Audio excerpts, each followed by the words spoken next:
Cek. Aman.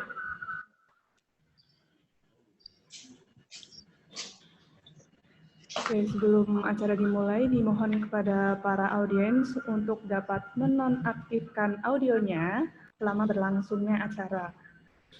Kemudian dimohon untuk memasang earphone pada device-nya masing-masing, baik menggunakan laptop ataupun handphone. Lalu nanti untuk komunikasi kepada panelis dapat dilakukan melalui fitur chat. Kemudian sesi tanya jawab akan dibuka setelah pemaparan dari kedua pemateri. Nanti juga untuk pertanyaan akan dibatasi sesuai dengan waktu yang disediakan oleh panitia. Kemudian untuk yang ingin bertanya bisa menggunakan juga fitur raise hand. Kemudian peserta tidak diperkenankan mendistribusikan link Zoom webinar acara pada pagi hari ini kepada pihak lain. Dan e-materi dan e-sertifikat akan dikirimkan melalui email peserta dengan mengisi kuesioner terlebih dahulu di penghujung acara. Baik, kita mulai acaranya.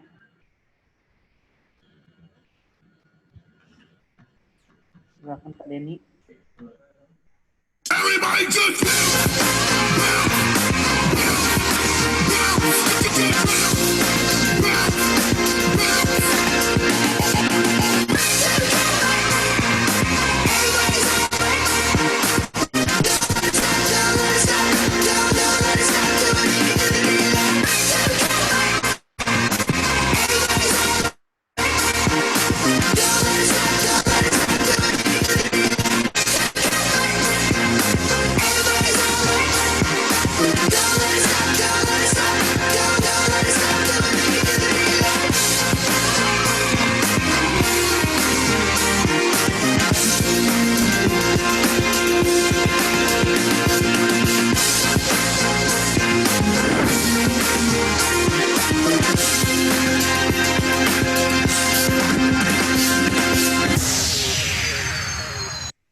Shadow to my light, did you feel us?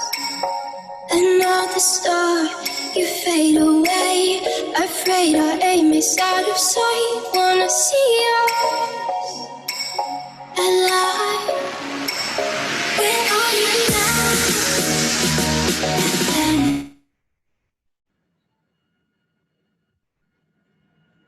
Agar punya satu not respon.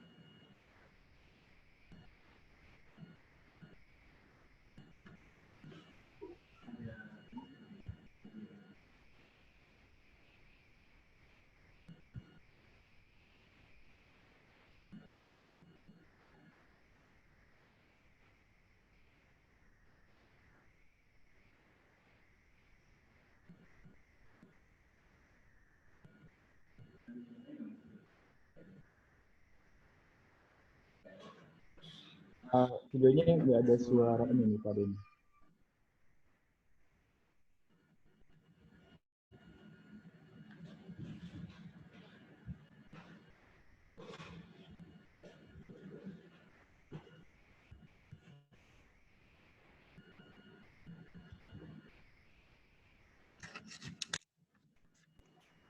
Pak Denny, videonya kok nggak ada suaranya?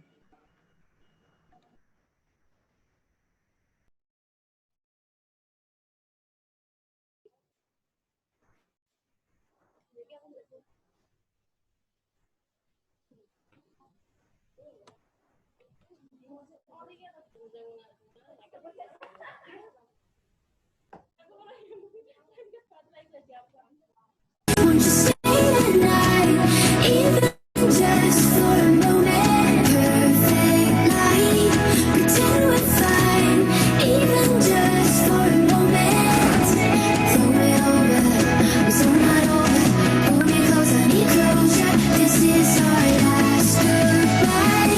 Stay the night, even just for a moment.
Kehadiran revolusi industri 4.0 menjadi tantangan bagi Indonesia, tidak terkecuali di bidang pendidikan.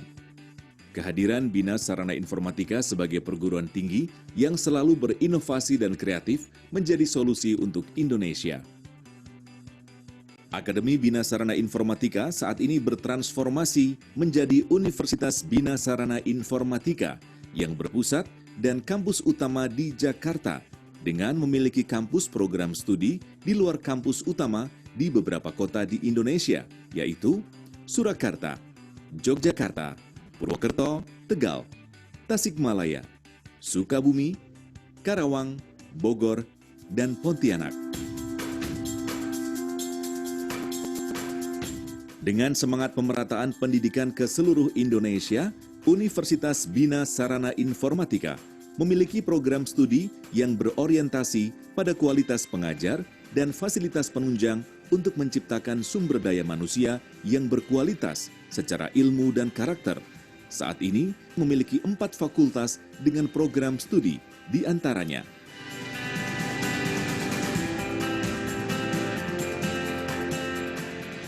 Fakultas Ekonomi dan Bisnis, meliputi program studi Administrasi Bisnis D3, Program Studi Administrasi Perkantoran D3, Program Studi Perhotelan D3, Program Studi Manajemen S1, Program Studi Akuntansi S1 dan D3, dan Program Studi Manajemen Pajak D3. Fakultas Teknik, meliputi Program Studi Teknik Elektro S1, Program Studi Teknik Industri S1. Fakultas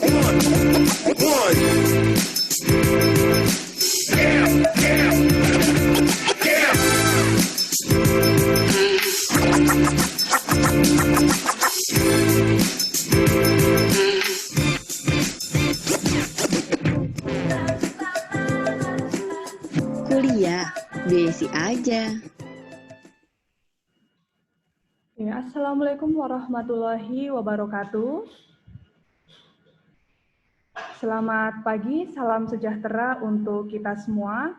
Terima kasih dan selamat bergabung dalam acara webinar BSI Digination dengan mengusung tema Business Go Digital in the New Era of New Normal. Acara ini diselenggarakan oleh Universitas Bina Sarana Informatika dan didukung oleh Bintang Sekolah Indonesia, Millennial News, TA TV, serta M-Tryout. Yang kami hormati para narasumber pada pagi hari ini, yang pertama Mbak Alia Mirza, selaku co-founder CV Brand Indonesia, founder and general manager pengenliburan.com, business owner Mudita Kopi and Teh. Kemudian narasumber kita yang kedua, ada Mas Herlambang Gilang, selaku produser TA TV, konten kreator, dan mahasiswa UBSI Solo. Dan yang kami banggakan, para audiens yang telah bergabung di acara webinar BSI Digination pada pagi hari ini, perkenankan saya Eka Rahmawati, dalam hal ini bertindak sebagai moderator, dan ada beberapa hal yang perlu saya sampaikan sebelum acara dimulai. Yang pertama, hanya pembicara yang diberikan akses bicara saat presentasi panel. Yang kedua, pastikan audio dalam kondisi senyap. Yang ketiga, komunikasi kepada panelis dapat dilakukan melalui fitur chat. Kemudian sesi tanya-jawab akan dibuka setelah pemaparan dari kedua pemateri dan pertanyaan juga akan dibatasi sesuai dengan waktu yang tersedia. Peserta yang ingin bertanya dapat menggunakan menu raise hand atau angkat tangan. Peserta tidak diperkenankan menyebarkan atau mendistribusikan link Zoom webinar kali ini kepada pihak manapun. Kemudian e-sertifikat dan e-materi akan dikirimkan melalui email setelah mengisi kuesioner di penghujung acara. Selanjutnya, perkenankan saya untuk membacakan susunan acara pada pagi hari ini. Pembukaan, menyanyikan lagu kebangsaan Indonesia Raya, foto bersama, penyampaian program beasiswa UBSI, pemaparan narasumber pertama, pemaparan narasumber kedua, tanya jawab, pengisian kuesioner, dan penutup. Baik, sebelum memulai acara, marilah kita sejenak menengadahkan tangan, menundukkan kepala, memanjatkan puji dan syukur, serta berdoa menurut kepercayaan masing-masing. Berdoa dimulai.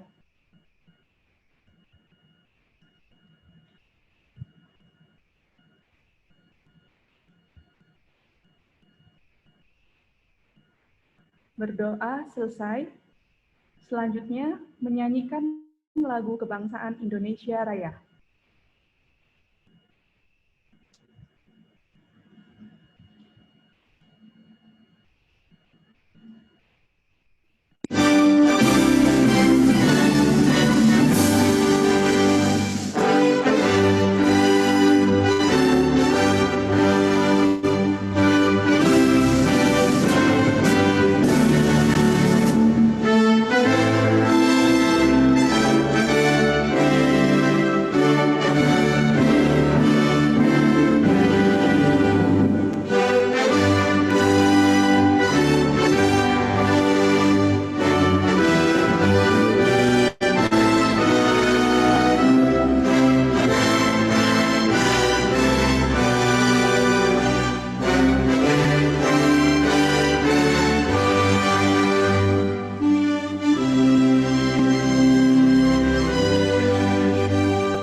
Baik, sebelum ke acara selanjutnya, mari kita melakukan foto bersama terlebih dahulu. Kepada seluruh peserta webinar BSI Digination, silahkan mempersiapkan pose terbaiknya terlebih dahulu ya. Pastikan dengan wajah yang sukacita, penuh ceria, untuk mengikuti acara webinar pada pagi hari ini. Dan rekan-rekan panitia dimohon untuk bantuannya ya untuk pengambilan foto bersama. Gimana panitia sudah siap? Dan mungkin kalau misalnya masih ada yang belum dinyalakan, Yang belum aktifkan videonya bisa diaktifkan dulu bisa diaktifkan buat teman-teman. Oke, di Ya, sini silahkan ada- diaktifkan kameranya terlebih dahulu. Webcam-nya silahkan diaktifkan. Di sini ada 4 layar ya, berarti ada 4 kali pemotretan ya. Oke, baik.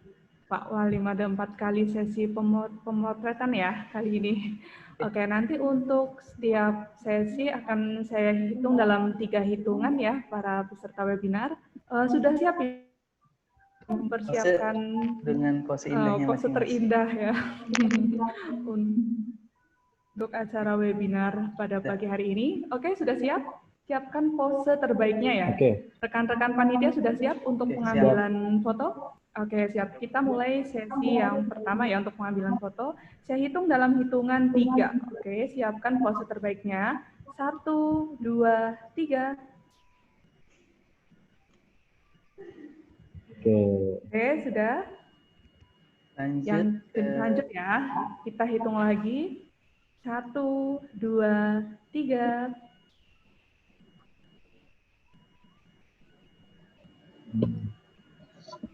Lanjut lagi, Pak.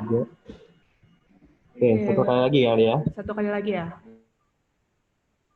Oke. 1, 2, 3. Oke, terima kasih semuanya. Kemudian dilanjutkan nih dengan informasi program beasiswa yang akan disampaikan oleh Bapak Muhammad Abdul Ghani MKom sebagai Ketua Tim Beasiswa MARF SI Solo. Kepada Pak Ghani dipersilahkan. Oke. Terima kasih banyak Mbak Eka sebagai moderator yang telah mempersilahkan saya untuk menyampaikan info beasiswa buat teman-teman. Oke, perkenalkan diri, nama saya Muhammad Abdul Ghani, saya tim beasiswa dari BSI Solo, akan memberikan informasi seputar beasiswa yang ada di BSI, tidak hanya berlaku di Solo, tapi di seluruh kampus yang ada di BSI. Nah, jadi untuk info beasiswa kita ada 3. Yang pertama ada beasiswa talenta, nih buat teman-teman mungkin di sini yang masih sekolah, yang akan melanjutkan pendidikan tinggi. Ada beasiswa talenta yang dimana beasiswa talenta ini teman-teman yang punya YouTube channel nih ya, yang punya subscriber banyak, terus yang sebagai selebgram juga punya follower di Instagram banyak, terus punya hafalan Quran ataupun punya bisnis startup, nah itu bisa diajukan untuk mendapatkan beasiswa talenta. Nah itu yang pertama ya, beasiswa talenta. Terus yang kedua ada namanya beasiswa prestasi. Nah, di mana beasiswa prestasi ini teman-teman mungkin yang pernah ikutan lomba, baik itu akademik ataupun non-akademik, minimal tingkat kota dan kabupaten, itu bisa juga sebagai untuk syarat mengikuti beasiswa prestasi ya, teman-teman. Nah, ada juga yang terakhir beasiswa kompetensi. Kalau misalkan teman-teman sebagai siswa dengan ranking 10 besar ya, 1 sampai 10. Nah, itu juga bisa untuk mengikuti program beasiswa kompetensi. Nah, tapi untuk beasiswa yang ketiga ini ada ujian saringannya. Nah, kebetulan kita bekerja sama dengan aplikasi yang namanya MTOT untuk ujian saringannya, jadi diujikan secara online. Nah, ketiga program beasiswa ini teman-teman bisa pilih salah satu untuk masuk perkuliahan di BSI. Nanti teman-teman juga bisa milih kampusnya mau di mana, mungkin yang mau teman-teman di sini yang di Solo mau coba untuk kuliah di Jakarta juga silahkan. Tapi kalau pengen dekat-dekat aja dengan rumahnya, nah mungkin di sini ada yang dekat dengan Jogja, bisa ke BSI Jogja, atau yang di Solo bisa juga ke BSI Solo. Nah untuk info lebih lanjutnya, ya kita ada videonya, mungkin bisa dilihat untuk tayangan videonya.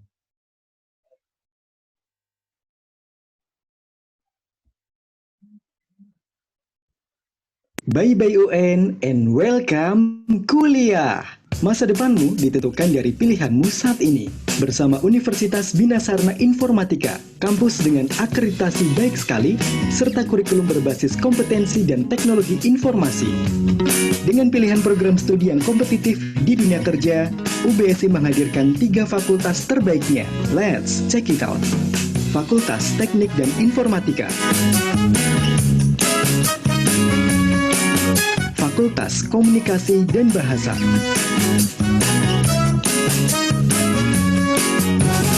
Fakultas Ekonomi dan Bisnis, serta program diploma plus sarjana program studi sistem informasi di 10 kota se-Indonesia. Bisa raih gelar diploma dan sarjana sekaligus. Dan dalam kesempatan ini, UBSI dengan bangga mempersembahkan program beasiswa pendidikan perguruan tinggi untuk sobat BSI.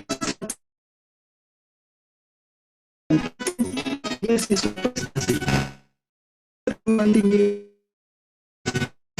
buat kamu yang mempunyai prestasi di bidang akademik dan non-akademik seperti juara olimpiade olahraga, beasiswa talenta. Buat kamu yang memiliki masyarakat dan telah dipublikasikan seperti Hafiz Quran, startup, selebgram, ataupun YouTuber. 3. Beasiswa kompetensi. Buat kamu lulusan tahun 2020 yang memiliki nilai rapor yang baik dan lolos ujian saringan M-Tryout. Yuk daftarkan dirimu dan gapai kesempatan memperoleh beasiswa pendidikan UBSI melalui link berikut ini. Catat juga ya tanggal seleksi beasiswanya. Info lebih lanjut dapat menghubungi kontak berikut ini. So, tunggu apa lagi sobat? Download aplikasi MPNB UBSI di Play Store. Dari Sabang hingga Merauke, semua bisa kuliah. Kuliah, BSI aja. Video tentang informasi beasiswa. Nah, bagi teman-teman mungkin di sini ada kakak-kakak yang sudah kuliah atau ibu bapak gurunya, bisa coba untuk memberikan informasi beasiswa ini ke anak didiknya atau yang ke keluarga. Silahkan di-share seluas-luasnya karena ini berlaku untuk semuanya gitu ya, tidak dibatasi. Nah, nanti saya akan berikan kontak handphone saya di fitur chat. Silahkan buat yang ingin menanyakan lebih lanjut bisa lewat WhatsApp. Oke, mungkin itu yang bisa saya sampaikan. Terima kasih banyak. Saya kembalikan lagi ke moderator. Baik, terima kasih Pak Gani atas informasi beasiswanya. Selanjutnya nih masuk ke acara inti yang pasti udah ditunggu-tunggu banget ya, apalagi yang kemarin udah pernah ikutan nih bareng Mbak Alia Mirza. Nah, pada kesempatan kali ini langsung aja nih untuk pemaparan dari narasumber pertama yaitu Mbak Alia Mirza. Dipersilahkan. Ini. Bye-bye UN, welcome kuliah. Gemilang masa depan, pilihan ada di kamu. Bersama Universitas Bina Sarana Informatika. Melalui program Diploma dan Sarjana Sistem Informasi. Pilihan tepat menyongsong masa depan yang menginspirasi. So, tunggu apa lagi? Daftar kuliah melalui aplikasi MPNB UBSI. Dari Sabang sampai Merauke, semua bisa kuliah. Kuliah, BSI aja. Oke. Sambil share. Mungkin aku bisa di-set share screen-nya. Oke, silakan ya. Oke. Masih belum bisa nih. Di situ untuk admit host ya. Oke, aku sapa-sapa dulu aja deh. Halo, assalamualaikum warahmatullahi wabarakatuh. Selamat siang teman-teman. Perkenalkan saya Alia Mirza. Jadi saya di sini akan sharing tentang bisnis apa aja di after pandemi ini. Jadi kita memasuki new normal ceritanya. Oke, banyak yang bilang kalau tak kenal maka tak sayang ya kan. Nah, jadi bisa langsung kita berfollow-followan aja. Akun saya namanya Alia Mirza. Jadi saat ini saya punya menjalani beberapa usaha juga selain digital agency, juga tour and travel yang sekarang lagi tiarap nih karena pandemi ya kan. Jadi masih belum mulai. Kemudian coffee shop sama usaha beras juga. Wah, pokoknya kalau saya sih oportunis ya, jadi apa aja yang bisa jadi cuan, kita lakukan sejauh itu halal ya. Oke, kalau gitu kita akan langsung ngebahas aja. Ini dari segi suara, aman ya suaraku ya? Aman, Mbak. Oke. Yes. Oke, sekarang kita bakal ngebahas tentang era bisnis digital di tengah new normal ini. Jadi memang teman-teman banyak banget usaha-usaha yang sekiranya di masa pandemi itu berasa banget gitu loh. Berasa bangetnya adalah ternyata di saat pandemi itu justru bisnis online lah yang sekiranya apa ya, mungkin less resiko dibandingkan yang offline gitu. Jadi contohnya kayak saya nih, untuk yang tour and travel, sebenarnya saya secara operasional itu saya nggak punya kantor gitu. Jadi saya cuma punya website sebagai tempat display produk saya. Nah, jadi di saat pandemi kemarin, ya jadi saya nggak ada kerugian untuk tidak membayar karyawan, kemudian tidak ada kesulitan untuk membayar kantor gitu atau sewa kantor. Nah, jadi memang berasa banget sih gitu untuk bisnis-bisnis yang memang utamanya offline sama yang seluruhnya online gitu. Nah, jadi memang berasa kayak coffee shop saya kemarin juga selama 2 bulan itu tutup. Nah, itu sangat terasa sekali karena saya harus tetap bayar pegawai, terus juga tetap harus bayar sewa. Nah, itu yang memang menjadi tantangan tersendiri. Oke, nah jadi ini adalah 4 consumer mega shift atau bisa dibilang kayak perubahan kebiasaan orang-orang gitu ya di saat COVID kemarin. Nah, dan kemudian setelah new normal ini ada kemungkinan bahwa kebiasaan itu tidak serta-merta terus langsung berubah seperti normal. Oleh karena itu makanya disebutnya new normal. Nah, jadi memang yang paling terasa itu adalah stay at home lifestyle sama go virtual. Nah, jadi stay at home lifestyle ini walaupun sekarang di tengah new normal orang sudah mulai beraktivitas, tetapi banyak sebagian dari mereka yang memang masih memilih untuk di rumah aja gitu. Apalagi banyak juga pekerjaan-pekerjaan yang masih dialihkan ke rumah gitu kan, nggak harus di kantor. Nah, jadi pola stay at home ini masih berjalanlah sampai sekarang gitu. Kemudian go virtual. Nah, dengan adanya COVID-19 ini konsumen masih menghindari kontak fisik sesama gitu kan, dan beralih untuk shopping online untuk meminimalisir ketemu orang atau berinteraksi dengan orang. Seperti itu. Nah, lalu kalau yang empathic society dan bottom of pyramid ini lebih ke psikologis lah, seperti itu. Oke. Nah, jadi sebelum kita masuk ke kira-kira peluang bisnis di new normal itu seperti apa, nah kan banyak di antara teman-teman sendiri yang mungkin belum punya usaha atau baru berencana pengen usaha online gitu kan, ataupun juga masih mikir-mikir sebenarnya usaha online ini perlu nggak sih gitu, pentingnya tuh seperti apa sih sekarang. Jadi kalau untuk sekarang aja itu penggunanya sudah 132 juta orang penduduk Indonesia yang menggunakan internet. Dan 82% diantaranya itu memang menggunakan Google, sosial media, gitu kan.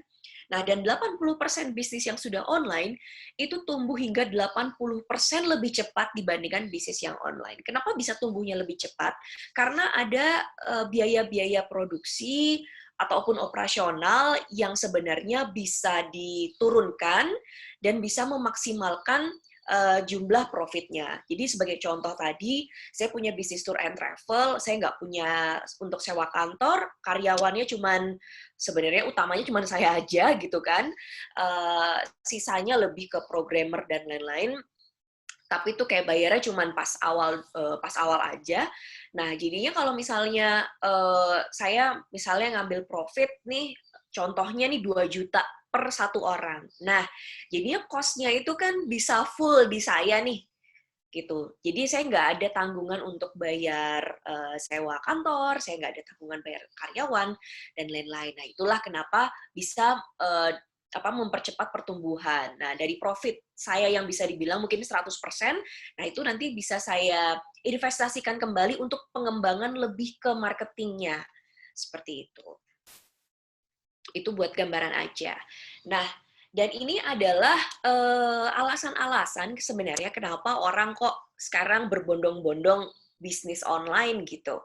Jadi memang akses ke pelanggan baru itu lebih besar gitu kan. Jadi nggak hanya, kalau offline kan kadang kita hanya terbatas di ruang lingkup daerah itu aja nih. Nah, sedangkan kalau misalnya bisnis online kan pelanggannya bisa dari seluruh Indonesia. Nah, itu berarti volume orang yang membeli produk kita juga semakin besar. Kemudian ada peningkatan dalam penjualan dan pendapatan. Nah, itu otomatis karena pelanggan kita jauh lebih banyak dari seluruh Indonesia, akhirnya itu berefek ke peningkatan dalam pendapatan juga. Kemudian akses ke market baru di luar negeri. Nah, jadi tidak menutup kemungkinan untuk teman-teman itu punya potensi bisnis hingga ekspor juga. Atau bahkan misalnya sekarang yang gampang itu adalah kebanyakan tuh impor. Jadi kan akses untuk kita beli produk Cina ini semakin besar nih. Nah, jadi dan harga-harganya itu juga jauh lebih murah sekali gitu. Kalau misalnya kita beli produk impor dari Cina kemudian kita jual kembali. Seperti itu. Nah, terus juga ini memungkinkan untuk melakukan transaksi yang lebih mudah dan biaya periklanan yang jauh lebih murah gitu, biaya pemasarannya dibandingkan kalau misalnya kita harus bikin brosur, kemudian mungkin ke radio, ataupun bahkan iklan di billboard dan TV. Nah, sekarang cuman via sosial media aja iklannya dengan biaya minimal Rp10.000 aja kita udah bisa ngiklan. Seperti itu. Oke. Nah, nilai tambahnya itu adalah bisnis menjadi lebih inovatif karena memang persaingan bisnis online ini kan kompetitif sekali ya gitu, di mana semua orang punya akses untuk membandingkan antara satu produk dan produk lain, satu brand dan brand yang lain gitu. Jadi itu membuat kita jadi lebih kreatif dan gimana caranya supaya produk kita tuh terlihat berbeda dari yang lain gitu. Potensi meningkatkan kesempatan pekerjaan juga pasti lebih besar dan lebih kompetitif secara internasional juga.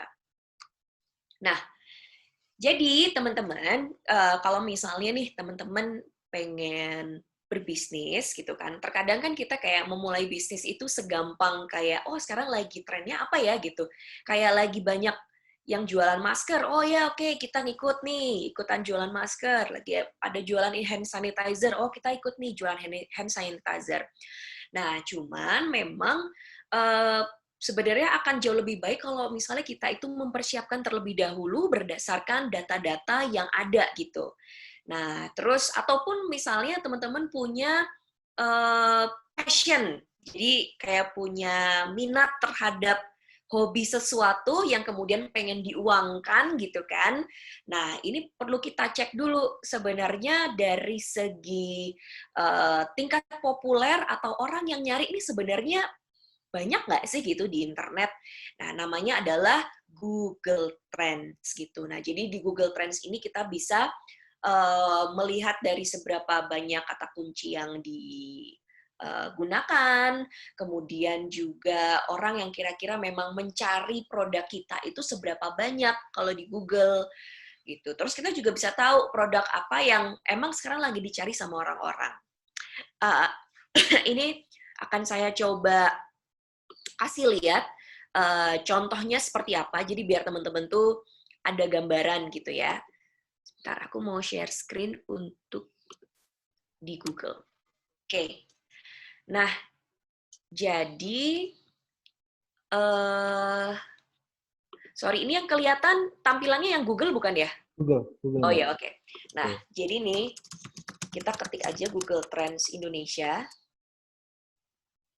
Jadi tenang aja, ini gampang banget. Pokoknya nggak perlu ahli di bidang digital untuk bisa gunain yang namanya Google Trends. Karena Google Trends ini memang didesain sedemikian rupa oleh Google untuk kita-kita yang awam gitu.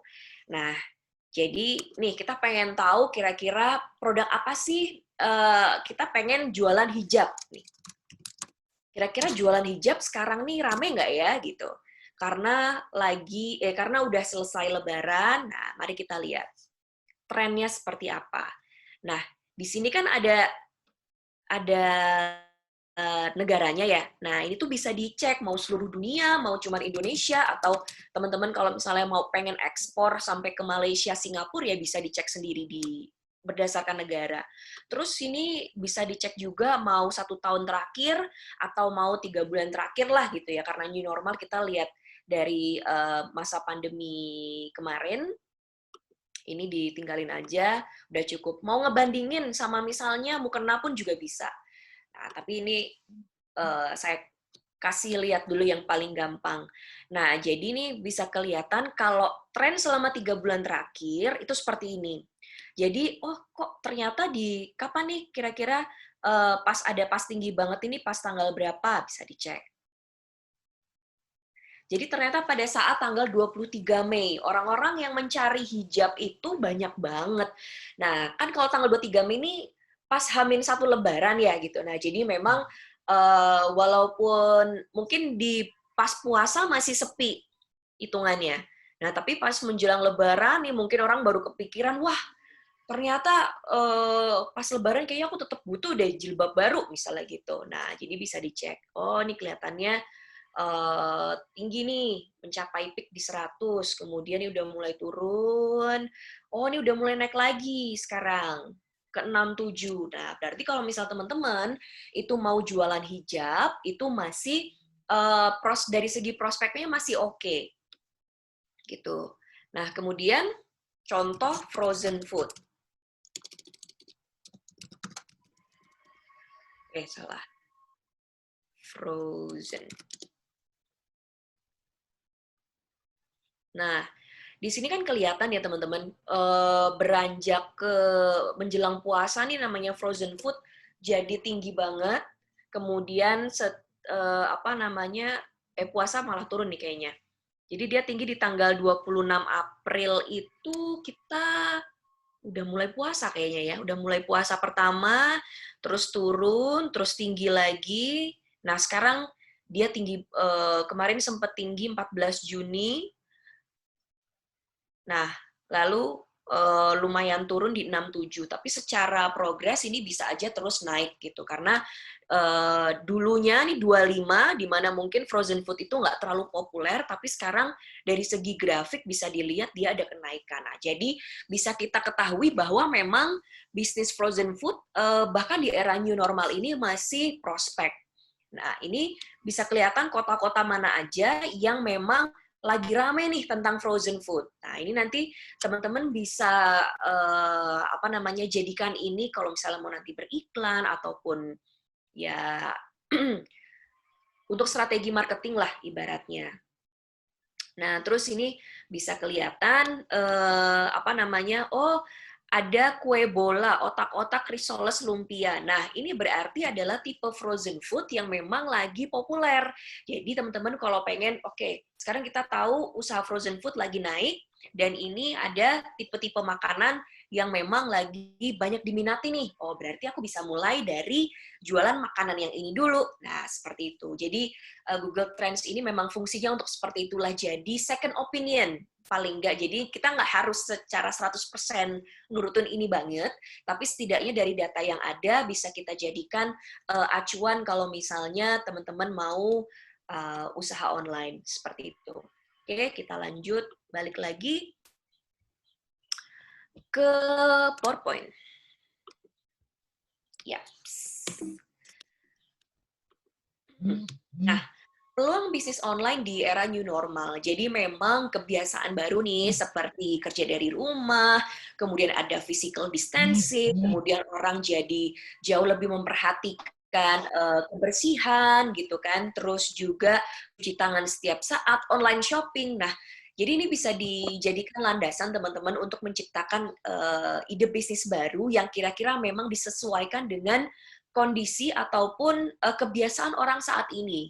Gitu. Karena gimana pun juga pasti orang masih khawatir karena kan sekarang jumlah yang positif COVID masih ada terus nih gitu. Walaupun mungkin ya kadang berkurang 200, kadang berkurang berapa, tapi tetap secara grafik itu terus selalu ada gitu. Nah, jadi memang dan kita juga nggak tahu sampai kapan kondisi ini. Cuman at least paling enggak sih sampai akhir tahun menurutku kondisi new normal ini masih akan terus berjalan sih. Apalagi anak-anak sekolah masih belum sepenuhnya masuk atau bahkan saya nggak tahu kalau untuk SMA ataupun sekolah-sekolah yang lain apakah per Juli ini udah mulai masuk atau belum, seperti itu. Cuman banyak sekolah yang bahkan sampai saat ini pun masih belum tahu kapan mereka mau masuknya. Oke, nah jadi yang pertama ini menurut saya adalah e-commerce teman-teman. Jadi e-commerce itu adalah ya sebagai contoh yang gampang marketplace lah kayak Shopee, Bukalapak, Tokopedia gitu kan. Nah, jadi banyak yang sekarang ini justru di era new normal jumlah orang yang belanja online itu tinggi banget gitu. Jadi emang pas pandemi kemarin mulai turun, tapi setelah new normal ini orang kayak lebih pede untuk beli produk di online daripada mungkin di supermarket ataupun di pasar gitu. Bahkan produk-produk yang kayak sehari-hari kayak shampoo dan lain-lain itu mungkin mereka sekarang belanjanya lebih banyak di e-commerce karena memang harganya banyak promonya, diskonnya, free ongkir, jadi kita kayak di rumah nggak ngapa-ngapain barangnya udah datang gitu. Jadi kalau saran saya sih teman-teman kalau punya usaha itu sebaiknya juga dijual di marketplace seperti Shopee, Bukalapak, Tokopedia, Lazada dan lain-lain.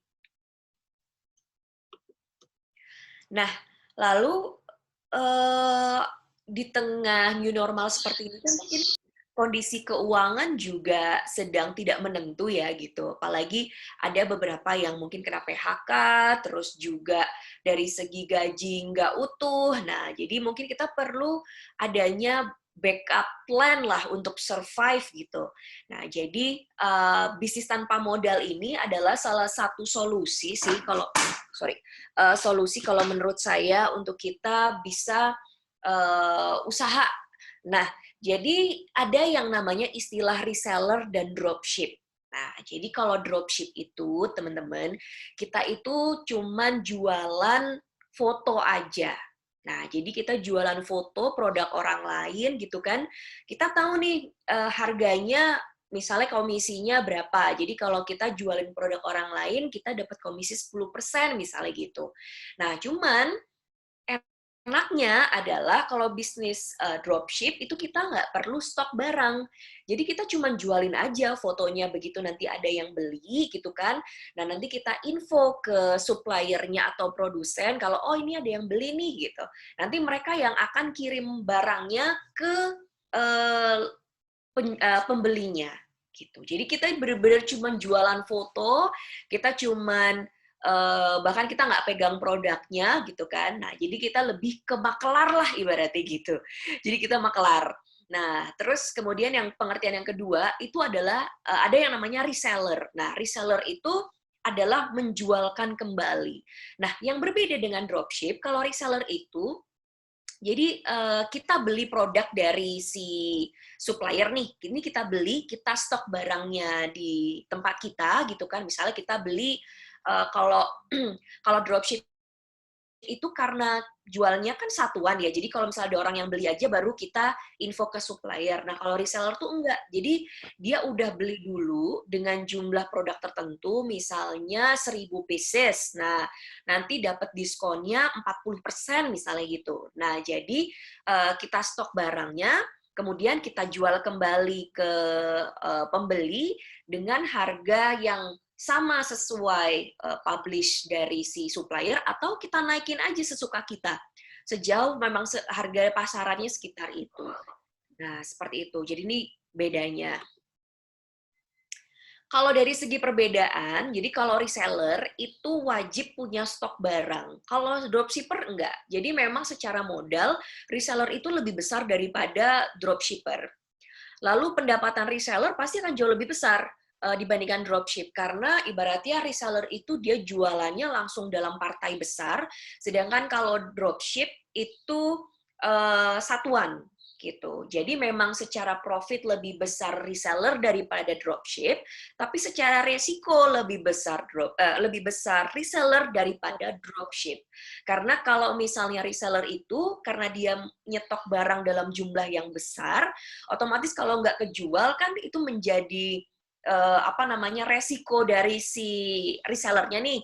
Sedangkan kalau dropship kan dia nggak ada modal, nggak cuman jualan foto aja gitu, dia nggak beli barangnya. Jadi kalau barangnya nggak laku, ya udah tinggal kita ganti foto yang lain deh, produk yang lain mungkin yang sekarang lagi happening apa. Nah seperti itu.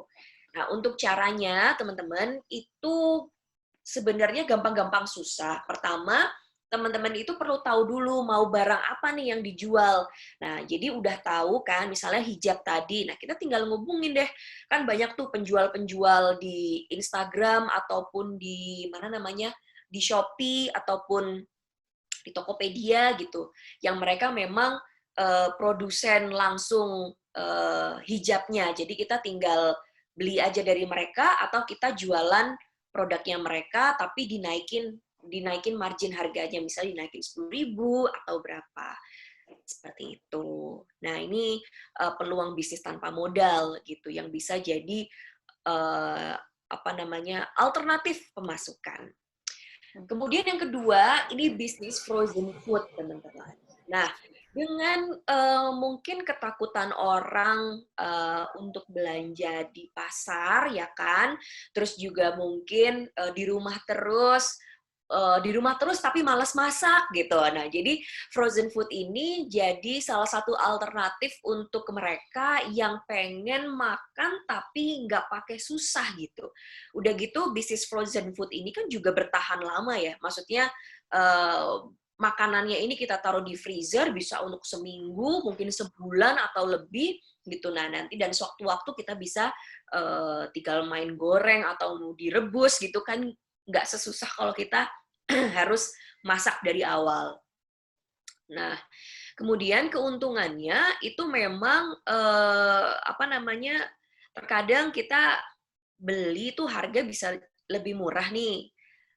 Kemudian lebih awet juga dan penyajiannya praktis. Nah, mungkin lebih murah yang dimaksud ini kalau misal dibandingkan dengan frozen food yang ada di pasaran, yang ada di supermarket. Nah, itu kan pasti harganya kita bisa 11, 12 atau bahkan kayak lebih dimurahin lah gitu. Karena kita masak sendiri, kemudian kita tahu nih bahan-bahan yang sekiranya nggak terlalu mahal tapi rasanya juga tetap enak. Nah, seperti itu. Jadi biasanya sih kalau saya beli justru harga frozen food dari teman-teman saya itu jauh lebih murah daripada kayak saya harus beli yang mereknya Fiesta dan lain sebagainya yang ada di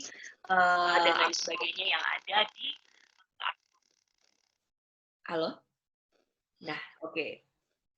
Terus dari segi modal itu memang dari harga 15 kalau dari segi modal sih relatif ya. Cuman mungkin start dari 500 ribuan plus sama kulkas freezer aja itu udah bisa gitu. Jadi misalnya kalau kita nggak bisa bikin sendiri ya kita tinggal cari aja supplier frozen food gitu. Tapi kita harus siap-siap kulkas untuk makanannya, dan kulkasnya bukan kulkas yang bawah tuh, tapi harus yang benar-benar yang lemari pendingin seperti itu. Nah, ini ada tipsnya. Jadi untuk yang info-info yang saya share ini sumbernya ada dari bisnis.com, kemudian dari berbagai portal entrepreneurship gitu, yang mereka juga sedang membahas hal yang sama. Nah, untuk tipsnya memang sekarang yang lagi populer selain nugget dan sosis itu adalah dimsum sama apa lagi nih? Ada dimsum, somai, risoles dan lain-lain gitu. Terus yang kedua itu adalah minuman herbal atau jus kesehatan. Nah, jadi memang kalau di saat pandemi ini kan orang kayak langsung jadi memperhatikan kesehatan banget nih gitu. Nah, jadi minuman jus-jus ini tuh emang lagi populer sebenarnya. Nggak cuma jus aja, tapi jamu juga. Nah, jadi mungkin buat teman-teman mulailah dengan untuk produk-produk herbal yang berbau kesehatan gitu. Terus juga yang nggak terlalu ribet. Pokoknya intinya sih praktis. Jadi kayak ini ada jus mujur. Ini sebenarnya ini usaha teman saya yang dia itu pakai jeruk sunkist gitu, diperas udah terus langsung di packaging aja, dan nggak ada campuran yang lain, misalnya kayak ada ditambah air, ditambah gula, nggak ada. Jadi emang murni banget. Nah, sebenarnya kan itu hal yang mudah ya untuk dilakukan. Nah, jadi bisa jadi ide juga untuk teman-teman karena memang untuk bisnis minuman yang berbau kesehatan ini prospeknya masih bagus gitu sih. Kemudian catering sehat. Jadi kalau untuk sekarang, kalau teman-teman punya apa ya, hobi masak, ini mungkin bisa mulai menjelajah ke bisnis catering, baik itu catering makanan sehat ataupun catering biasa, karena yaitu tadi orang kayak masih takut mungkin untuk ke pasar, apalagi banyak banget berita yang di pasar mana gitu di Jakarta ada 30-an penjual itu positif COVID, kan bikin jadi orang makin takut ya untuk belanja ke pasar gitu. Nah, jadi dengan adanya fasilitas atau layanan, ibaratnya mereka nggak perlu masak, nggak perlu ribet gitu, kita yang masakin gitu. Nah, jadi ini bisa jadi alternatif sih gitu. Nah, untuk makanan sehat memang yang namanya diet dan healthy lifestyle itu memang masih jadi tren sih tahun ini gitu. Dari tahun kemarin hingga tahun ini, apalagi tahun ini setelah adanya pandemi, orang pasti akan jauh lebih memperhatikan kesehatannya. Nah, jadi ini bisa jadi bisnis prospek juga. Cuman memang kalau untuk usaha makanan kesehatan itu, menurut saya sih perlu riset lebih lanjut ya, karena mungkin ada takaran kalori, kemudian ada campuran makanan, maksudnya tuh secara proporsi itu harusnya seperti apa. Nah, itu mungkin masih perlu dipelajari lagi. Tapi overall sih menurutku ini oke banget sih. Karena aku aja sekarang ikutan catering diet mayo, itu kalau di Jogja itu untuk 12 hari aja itu biayanya 900.000. Nah, jadi kan 900.000 dibagi 12 itu kayak berarti satu hari itu aku mengeluarkan uang sekitar 70 ribuan lebih untuk catering makan siang dan makan malam. Nah, jadi untuk apa namanya, ya sebenarnya dari segi apa potensi customer-nya pasti ada sih. Kalau untuk catering seperti ini sih lagi rame banget. Apalagi di masa pandemi itu kayak hampir 50% temanku tuh langsung jualan makanan semua gitu.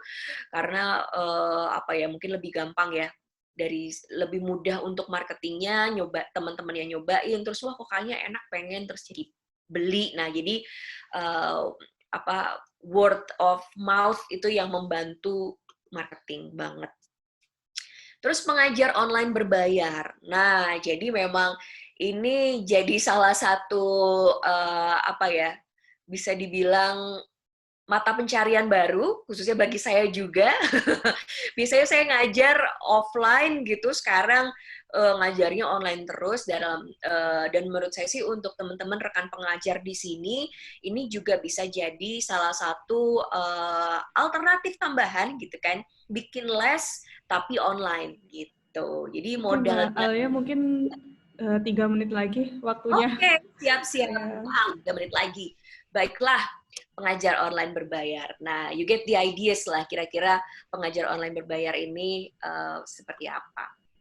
Terus online shop kebutuhan sehari-hari. Nah, online shop kebutuhan sehari-hari ini yaitu tadi orang mulai males belanja ke pasar, jadi ada sih sebenarnya yang apa namanya kayak jasa untuk belanjain apa gitu. Jadi mereka yang belanjain kan, nanti dikirim deh ongkirnya. Jadi kayak kamu udah tahu apa namanya customer itu perlu apa aja. Nah, jadi kayak go shop. Nah, seperti itu. Jadi kamu jasa beliin barang-barang keseharian. Nah, ini pilihan toko online gitu ya.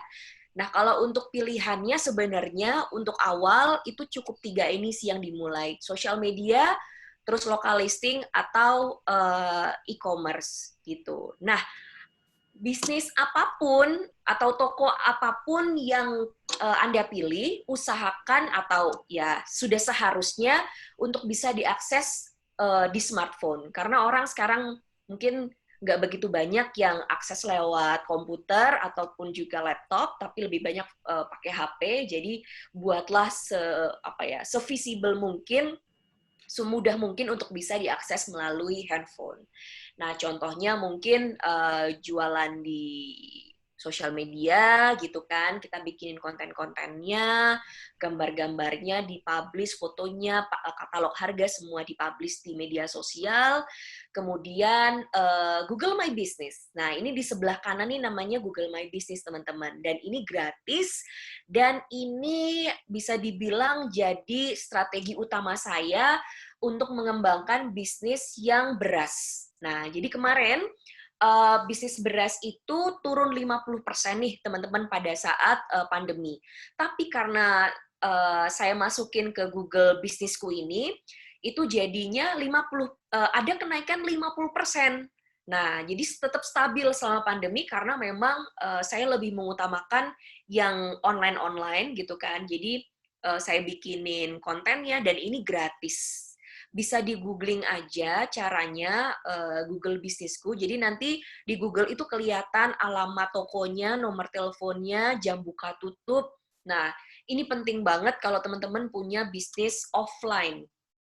Atau online sebenarnya bisa dimasukin juga sih. Tapi pakai alamat rumah mungkin, seperti itu. Nah, jadi di saat orang mungkin nanti googling, mungkin apa ya, kayak toko busana muslim Jogja misalnya gitu, dan nanti bisa muncul di sampingnya seperti ini gitu. Nah, ini contohnya nih.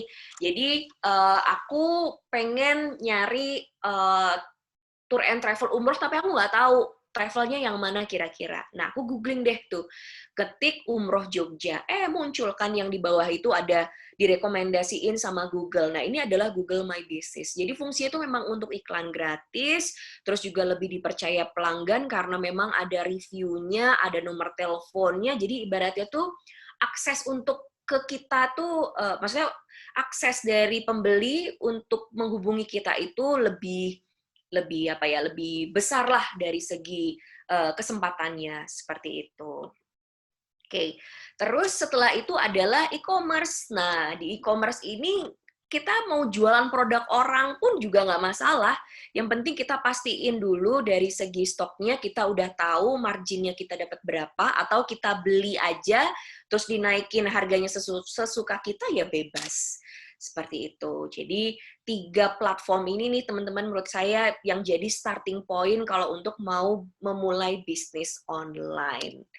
Seperti itu. Pas banget kan? Pas banget waktunya.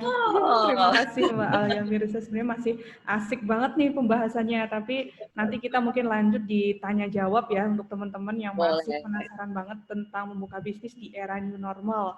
Nah, sekarang saatnya kita masuk ke narasumber yang kedua yang udah pasti oke juga nih untuk teman-teman coba di era new normal ini. Langsung saja kita sambut ya narasumber kita yang kedua, Mas Helang Manggilan. Dipersilakan. Ya, selamat pagi.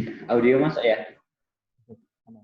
Kalau dia tertarik sekali tadi saya Mbak Alia yang terkait ngajar online. Ngajar online, semoga bisa jadi pengajar beneran ya. Untuk memulai, kenalan dulu aja kita. Kita sharing screen dulu.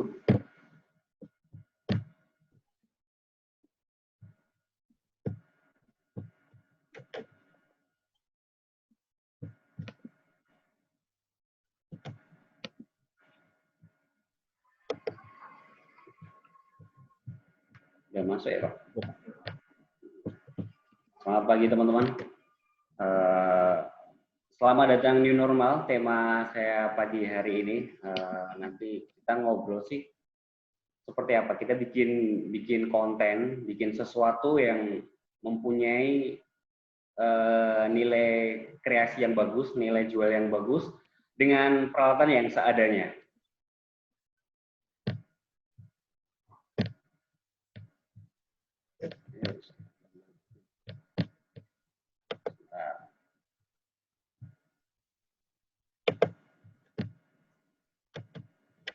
Nggak gini ya Pak ya? Close lagi nih. Oh, ini dia.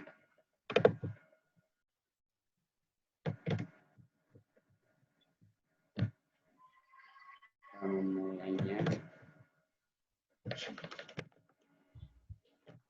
Salah satu skill yang penting disiapkan di era normal, salah satunya adalah digital skill. industri kreatif di sini pun banyak membutuhkan skill-skill yang bagus, yang unik untuk kita manfaatkan, kita bagikan, dan kita ciptakan konten menggunakan teknologi dan informasi di internet.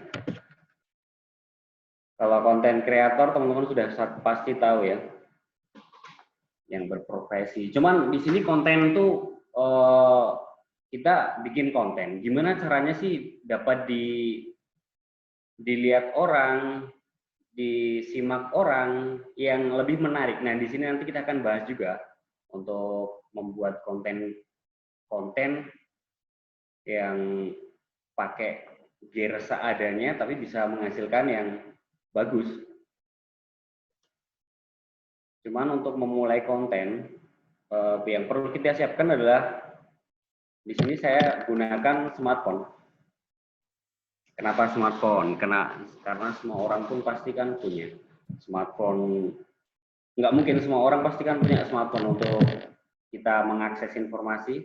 Di sini kita manfaatkan kamera smartphone, membuat foto dan video, mengedit foto, mengedit video dengan software.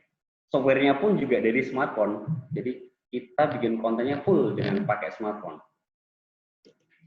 Contoh sebelum memulai kita ada nih, teman-teman udah tahu ya, Storyland. Kalau biasanya kita membuat sebuah video, sebuah iklan layanan masyarakat, sebuah TVC, itu kita tentukan dulu sinopsisnya. Cerita tentang apa dulu nih? Misalkan ILM tentang corona nih. Kita buatkan storyboard. Namun biasanya storyboard tuh berat. Nah, kita pakainya di sini Storyland. Ini contohnya video Storyland dari video klip yang kita buat kemarin. Di sini kita tentukan temanya dulu. Nah, judul dari video klipnya, kemudian semua tim yang terlibat, ada visual, videografik, liriknya juga di sini, hingga durasi tag video pun kita tuliskan di sini. Di perencanaan dalam kita membuat sebuah video. Nah, ini kita bisa maksimalkan WPS atau Word di handphone kita untuk membuat Storyland ini.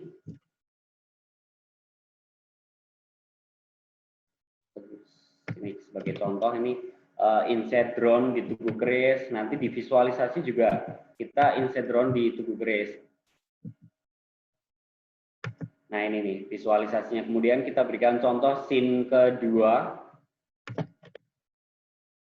lip sync artis jalan dengan background patung Samtriadi. Di sini scene 2-nya juga harus nanti sesuai untuk pengambilan gambarnya pakai ini nih. Nah, yang tadi melanjutkan jalan kaki, kemudian bertemu dengan komunitas sepeda ontel. Nah, ini. Itu berikut tadi contoh dari sebuah Storyland yang dapat kita buat di handphone. Jadi dalam kita membuat video butuh perencanaan juga, nggak bisa dong kita ambil video tapi kita tidak punya rencana. Oh, scene satunya apa sih? Scene keduanya adegan apa? Scene ketiganya adegan apa? Nanti tentu pasti akan tidak bagus dalam kita membuat sebuah tim video. Mengenal aspek rasio di handphone teman-teman tuh ada sih settingan rasio dari 16:9 dan rasio 4:3. Ini gunanya apa sih, Mas? Kalau kita lihat YouTube, gambar kita masih kotak, kemudian di sebelah kanan, sebelah kirinya kan ada item-itemnya tuh. Berarti itu menggunakan rasio 4:3. Kemudian kalau sudah full, biasanya menggunakan 16:9. Dari segi perbedaan rasio ini, dulu pada televisi-televisi generasi 90-an sampai generasi 2010 menggunakan rasio 4:3.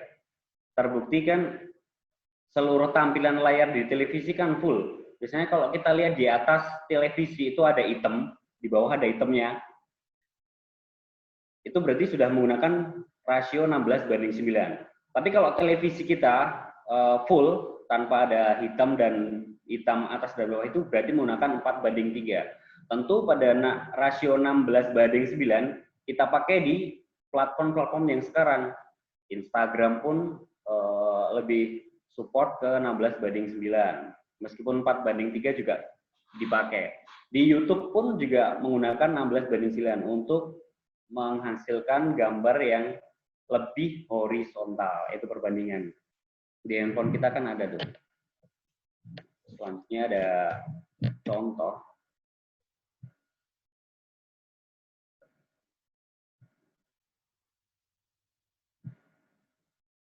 Nah, saya berikan sebuah contoh membuat video klip dengan handphone ini. Kita kenal gerakan kamera, ada pan, tilt, dan tracking. Ini dasar. Kita menggunakan angle gerakan kamera ini. Panning adalah horizontal, posisi stop di tempat, kemudian tilt up, tilt down, ke atas, ke bawah, tracking, berarti handphone kita maju, kemudian handphone kita mundur, menjauhi objek. Ini dasar dari gerakan kamera, sebelum nanti kita kombinasikan mengenal juga istilah-istilah yang lain. Berikan contoh untuk editing. Kalau editing, saya juga menggunakan handphone. Nah, ini contohnya dulu aja. Kita menggunakan full pakai handphone ini. Editnya juga pakai handphone. Suaranya masuk?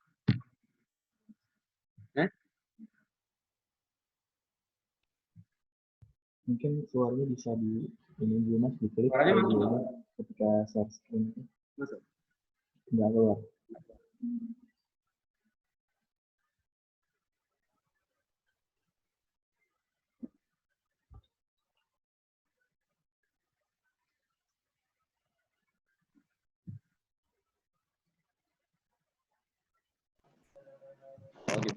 Pas sebelum share screen ada pilihan tuh, diklik audio. Jadi close dulu aja apa? Oh, sebelum screen. Ya, terdengar audio. Yanti?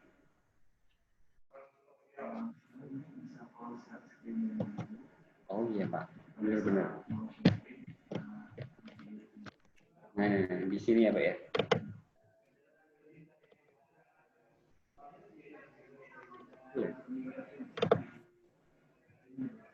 Di zoom-nya. Di zoom-nya pas di share screen itu ada audio. Checklist.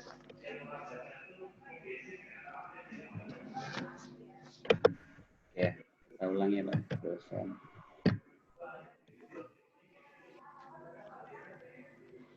Tadi.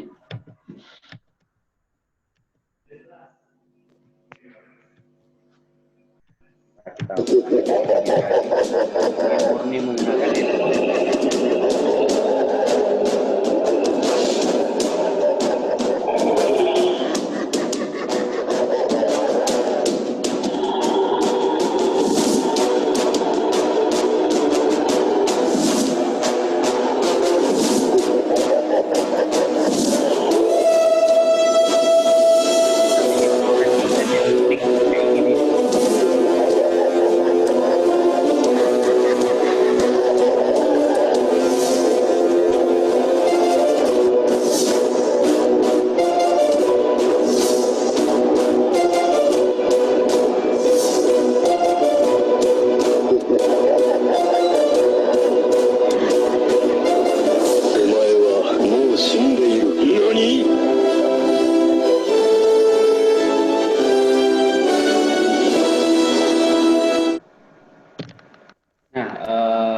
tadi sebuah tayangan yang menggunakan handphone.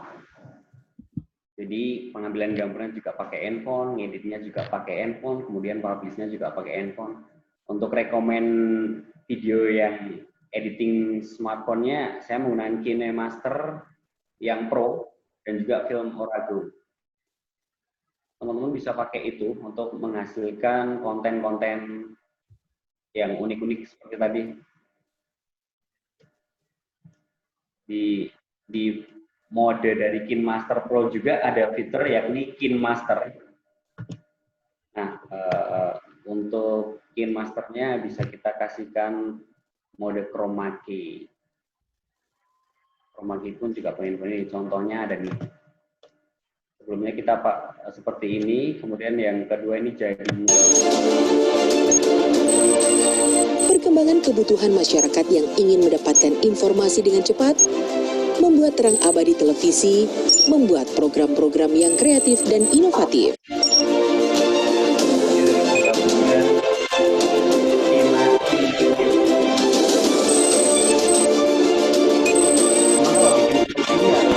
Beberapa editing ya, bikin masternya, render, kemudian 3 kali render untuk membaguskan dari nyaman.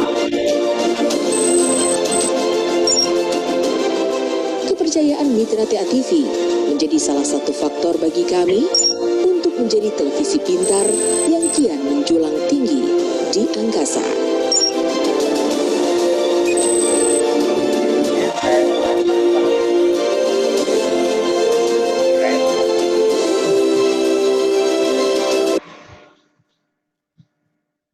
Nah, itu tadi contoh dari visualisasi dari chroma key pakai handphone.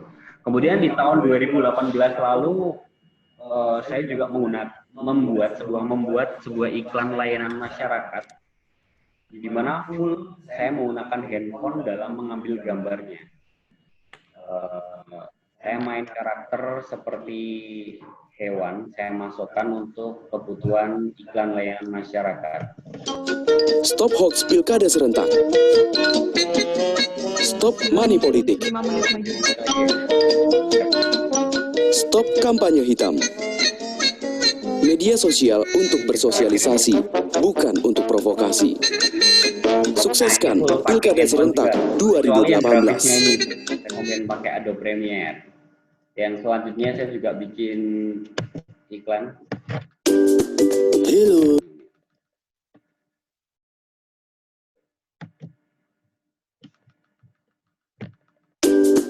Halo, namaku si Kofi.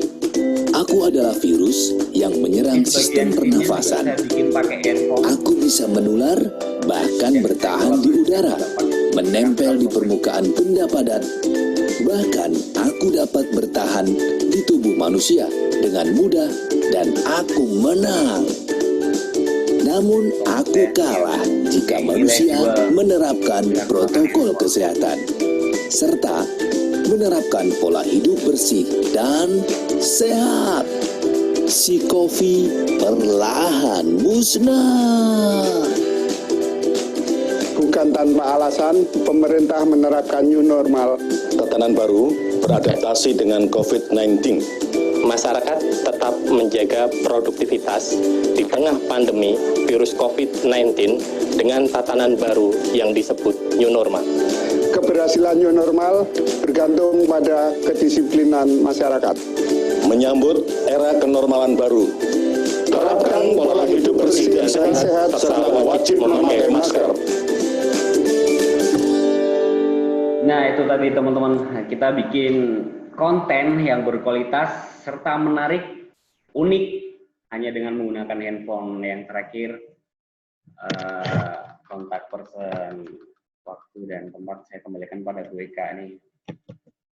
Oke, terima kasih Mas Gilang ya, videonya sangat menginspirasi, apalagi dengan saat pandemi ini mungkin terbatas ya untuk misalkan kita menggunakan kamera-kamera yang profesional, ternyata membuat video yang keren pun bisa menggunakan handphone, seperti itu ya Mas Gilang ya. Nah, oke, selanjutnya untuk teman-teman yang ingin bertanya, saya persilahkan bisa via chat atau mungkin raise hand. Namun sebelumnya ini ada beberapa pertanyaan yang memang sudah dijawab ya oleh Mbak Alia tadi. Nah, udah dijawab di menu chat. Selanjutnya ini ada pertanyaan lagi nih dari Raihan ya, dari Man 1 Surakarta. Nah, ini pertanyaannya, ketika sudah mempunyai niat untuk memulai membuat sebuah konten, tapi di tengah jalan merasa bosan dan tidak bisa konsisten dalam pembuatan kontennya. Nah, ini bagaimana sih caranya agar bisa konsisten dalam pembuatan konten tanpa mengurangi value yang akan disampaikan kepada orang lain? Nah, mungkin ini akan menjawab Mas Gilang ya. Silahkan Mas Gilang untuk dijawab pertanyaan dari Mas Raihan dari Man 1 Surakarta. Mas Raihan dari Man 1 Surakarta. Yang pertama yang kita tentukan adalah konsepnya dulu. Yang pertama kita tentukan adalah konsepnya dulu. Tematik dari sebuah video. Misal nih kita bikin video tentang tadi karakter corona. Si klien mintanya tuh, Mas aku bikinkan TVC atau iklan layanan masyarakat yang dapat menarik ke semua umur sih, dari anak-anak hingga dewasa. Kita tentukan aspek dari usianya dulu. Kalau anak-anak sih pasti tertariknya kita bikin karakter ya. Kalau tadi kan yang teman-teman lihat kan bikin karakternya si Kofi. Nah, 10 detik pertama itu kuncinya. Ketika orang melihat video 10 detik pertama itu udah mendapatkan informasi ataupun video itu adalah asik, unik dan menarik. Tentu 20 detik berikutnya sampai selesai dia akan menyimak. Nah, di situ karena saya memakai karakter Kofi untuk menarik perhatian anak-anak kecil supaya melihat. Selanjutnya, imbauan dari KPID Jawa Tengah dan DPR RI Jateng melakukan imbauan terkait apa sih new normal yang perlu dipersiapkan. Jadi itu untuk membuat sebuah tayangan yang menarik biar nggak bosen, kita tentu ciptakan situasi-situasi yang lebih baru lagi, yang lebih fresh untuk dinikmati yang lihat segmentasinya. Itu Bu Ika. Oke, terima kasih Mas Gilang ya atas jawabannya. Semoga bisa memberi pencerahan gitu ya. Nah, selanjutnya ini ada pertanyaan untuk Mbak Alia yang mungkin belum terjawab tadi nih Mbak. Ini ada dari Aidila dari Man 1 Surakarta. Pertanyaannya, Mbak mau tanya kalau mau buat bisnis tapi tidak ada modal banyak, cara yang bisa dilakukan selain bikin pre-order apa gitu Mbak? Silahkan Mbak Alia. Jadi sekarang itu menurutku ada sebenarnya banyak banget sih yang bisa dilakuin kalau bisnis tanpa modal. Jadi tergantung produknya. Cuman kalau kasih saran sih yang paling gampang tuh pertama nih just tip, yaitu jasa titip. Nah jasa titip itu jadi gini modelnya. Misalnya Mbak lagi kan sekarang ini kan orang lagi kayak males keluar rumah gitu kan, terus kadang tuh nggak kepikiran kalau ternyata mereka butuh barang itu. Jadi bisa aja misal Mbak Aldila contohnya pergi ke satu toko apa, misalnya toko baju nih, atau kayak contohnya yang paling gampang Malioboro deh gitu misalnya. Nah Malioboro kemudian sebelum jualan. Nah, Mbak Aldila tuh udah foto-foto dulu nih produknya. Harganya misalnya daster 50.000, fotonya kayak gini. Terus ada tas, harganya berapa. Nah, abis itu baru deh diinfo ke sosial media. Buat kamu yang pengen ikutan Just Tip Malioboro misalnya, nah kamu bisa transfer dulu sama produk apa yang kamu pengenin. Nah, baru dari uang itu Mbak Aldila beliin produknya, baru dijual ke mereka. Jadi kan nggak pakai modal nih, karena mereka udah bayar duluan. Itu yang pertama. Yang kedua, itu sekarang banyak banget kok kayak produk-produk kosmetik, terus yang beauty gitu kan sekarang lagi rame nih. Nah, dan itu juga mereka open dropshipper dan open reseller. Jadi bisa aja nanti misalnya Mbak jadi agennya jualan foto-foto produk kayak produk-produk pemutih, masker-masker wajah, terus juga produk ya apa aja lah gitu dijual, dipromosikan ininya, barang-barangnya, terus nanti tinggal minta si suppliernya untuk kirimin barangnya. Nah, itu sih menurutku banyak banget produk-produk yang nggak harus pre-order. Kalau pre-order itu kan yang harus dibikin dulu nih. Misalnya kayak makanan, nah itu kan harus pre-order dulu, misalnya H-1. Nah, cuman barang-barang jadi itu rata-rata sih bisa dipesan langsung nanti mereka maksudnya barangnya tuh stoknya tuh ada gitu, jadi nggak perlu pre-order gitu sih. Jadi antara mau yang jasa titip kayak tadi tuh yang aku info, misalnya jasa titip beli barang-barang kebutuhan sehari-hari misalnya. Jadi mereka butuhnya apa nih? Sampo, sabun, beras, terus gula dan lain-lain. Nah, nanti tinggal digosenin aja. Tapi jadi kayak jasa untuk membelikan produk itu juga bisa gitu. Itu sih beberapa. Oke, terima kasih Mbak Alia ya. Semoga bisa membantu ya Mbak Aidila ya dari MAN1 untuk berbisnis online tanpa modal gitu ya. Nah, mungkin ini pertanyaan terakhir nih di webinar kali ini dari Mas Henry Farel ya. Pertanyaan untuk Mas Gilang. Gimana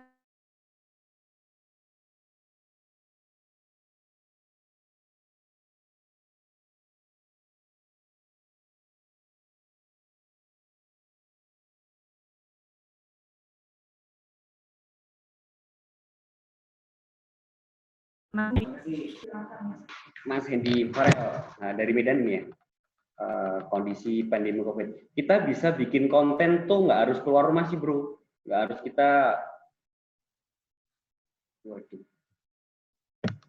kita keluar rumah sih, kita di dalam aja kita siapkan konten. Yang perlu kita siapkan cuma modalnya sebenarnya cuma HP aja. Kita bisa bikin karakter atau kita bikin kayak tadi ayam-ayam, atau kita bikin semacam promaki, atau yang lebih mudah nih, sekarang baru trennya kan tren podcast.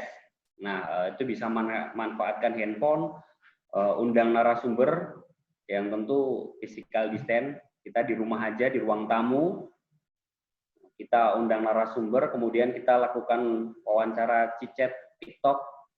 Jadi nggak harus keluar rumah juga sih bro. Bisa juga kita di rumah membuat konten-konten yang tentu akan ditunggu karya-karyanya di YouTube, di channel kita. Itu Bu Eka. Baik, terima kasih Mas Gilang. Oh gitu Mas, boleh nanya lagi Mas? Iya, atas sharingnya ya untuk teman-teman kita dalam maaf Bu Eka, tadi kayaknya Mas Hendy masih ada kurang puas nih. Sebelumnya ada dikit mau menambahkan pertanyaannya nih. Oke, Bro Hendy, gimana Bro Hendy?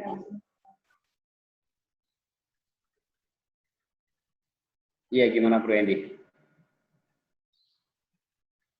Audionya, Mas Hendy. Nah, halo Mas, udah dengar? Iya, udah, oke. Nah. Lanjut gimana nih? Ini saya dari komunitas film Putar TV di Medan. Menarik nih. Pingin buat pembuatan film tentang pandemi ini. Itu kami pernah kena tegur dengan polisi, jangan ada keluar rumah. Itu gimana Mas? Kalau iya terima kasih Mas Hendy. Kalau sekarang kan new normal, jadi kita bisa aja sih bikin film di outdoor. Tentu tetap kita pakai protokol kesehatan juga, jadi pakai masker, terus safety, kita pakai hand sanitizer. Kemudian untuk adegannya pun juga nggak bisa dilakukan banyak orang sekaligus, mungkin bisa 2 orang. Kita main close up, kita main medium yang 2 orang, yang tentu di situ menerapkan physical distance. Ceritanya dibuat simpel juga aja bro, yang tidak melibatkan banyak orang. Itu Mas Hendy Farel. Oh gitu Mas. Boleh ya? Nah, boleh. Nah, jadi kebetulan kan memang aku tuh sekarang lagi ngerjain beberapa project juga sama instansi terkait bikin video-video TVC gitu. Nah, jadi kalau untuk sekarang itu Mas Hendy, pertama itu harus punya surat. Jadi tergantung skala produksinya juga sih.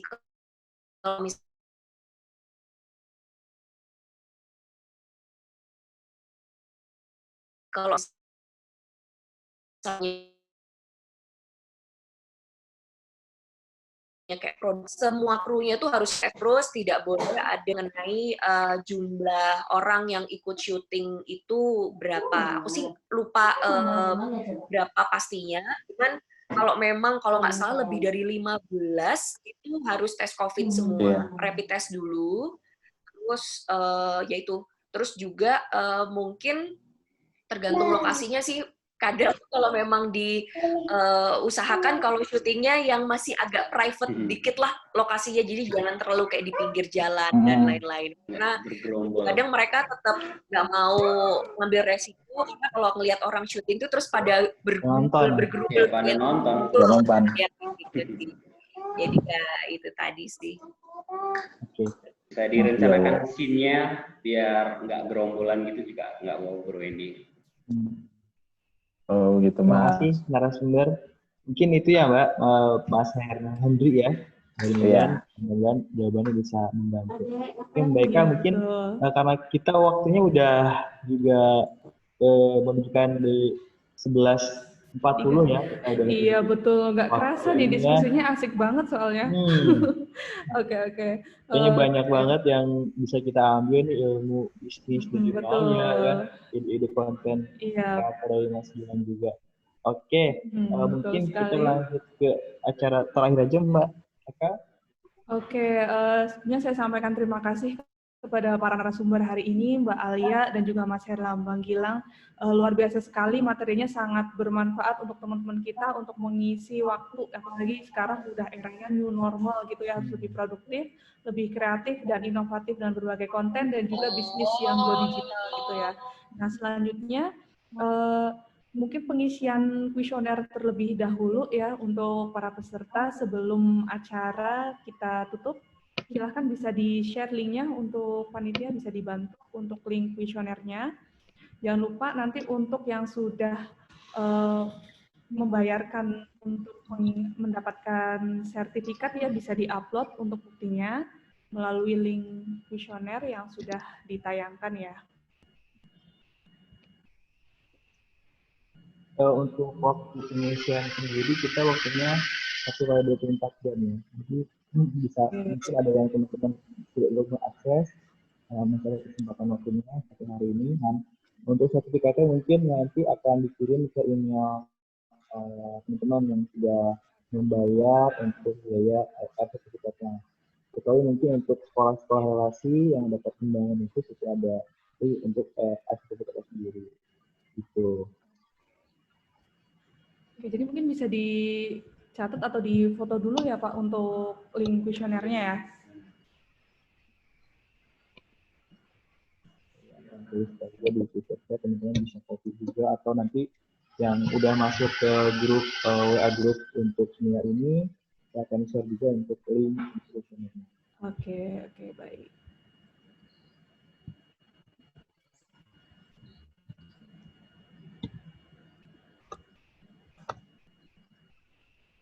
Oke, udah di-share ya untuk link kuesionernya di chat juga sudah di-share, bisa di-copy terlebih dahulu untuk link kuesionernya. Nanti bisa diisikan juga, masih ada waktunya begitu ya Pak Gani ya. Oke, mungkin karena waktunya sudah habis ya Pak Gani ya. Kami sampaikan terima kasih atas partisipasi dari seluruh peserta webinar BSI Digination kali ini. Kami juga segenap panitia mengucapkan permohonan maaf apabila ada kata-kata yang salah dan kurang berkenan di hati Bapak Ibu, siswa-siswi dan mahasiswa peserta webinar sekalian. Jangan lupa untuk mengikuti rangkaian kegiatan webinar BSI Digination selanjutnya karena masih ada beberapa event lagi. Ya, kebetulan kita juga besok ada dari Tasik ya Bu ya. Dari Tasik, ya, betul. Tanggal 24-nya dari Jakarta. Kebetulan tanggal 24 Juni nanti narasumbernya dari Pak Nadia Soekarno, seorang presenter juga. Pasti lebih ya, teman-teman yang mau ikutan untuk webinarnya bisa langsung daftar. Linknya masih sama di UPSI_Digination _2020. Silahkan daftar, free daftarannya. Masih ada waktu nih, teman-teman bisa selesai ini isi kuesioner, langsung daftar untuk seminar-seminar yang akan kita laksanakan besok dan lusa seperti itu. Oke, betul banget ya. Mungkin kita akhiri untuk webinar BSI Digination kali ini. Jangan lupa ikut di event selanjutnya dan terima kasih atas partisipasinya. Saya akhiri. Wassalamualaikum warahmatullahi wabarakatuh. Assalamualaikum warahmatullahi wabarakatuh.